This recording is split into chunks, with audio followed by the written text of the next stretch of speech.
Good morning mga amigos, amigas na nasabta sa atong lain nga vlog. Ang atong lutuon karon mao ang gitawag og adobong Bisaya.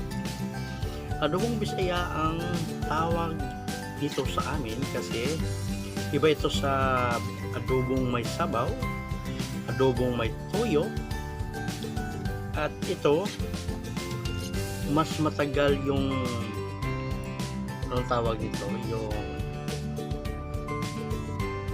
yung matagal mapanis kumbaga. Then aside doon, masarap ito, masarap pang ulam, masarap ang pulutan, at saka madali lang gawin. Actually ang basic ingredients, syempre yung masarap dito yung merong taba, kasi yung sarili niyang taba yun yung magpiprito sa kanya, kumbaga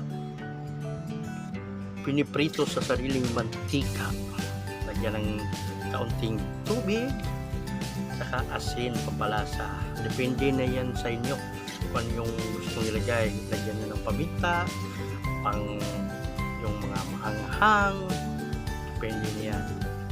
At saka dun sa amin, pag merong fiesta, ito yung tinatawag na hinilisan or kinupsan.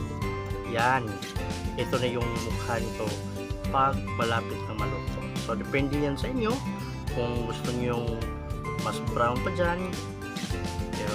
Then yung mantika, guys, pwede rin yung itabi panggisa. So depende na yun sa inyo kung saan nyo gagamitin yung mantika. Pero kung ako lang, mas masarap yung mantika ng baboy. Pwede rin paulam yan pag wala na talagang wala na talagang ibang maulam for survival, kumbaga. Ang importante merong rice. Yan. So guys, sa mga lahat ng mga sumusuporta sa channel natin, maraming salamat. Sa mga hindi pa nakapag-subscribe, mag-subscribe na po kayo.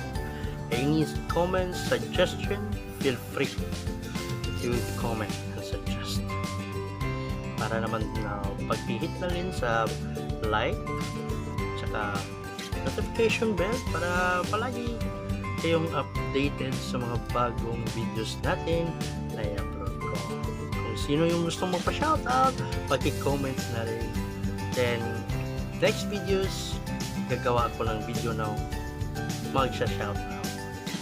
Maraming salamat sa mga sumusuporta, and God bless sa ating lahat. Keep safe.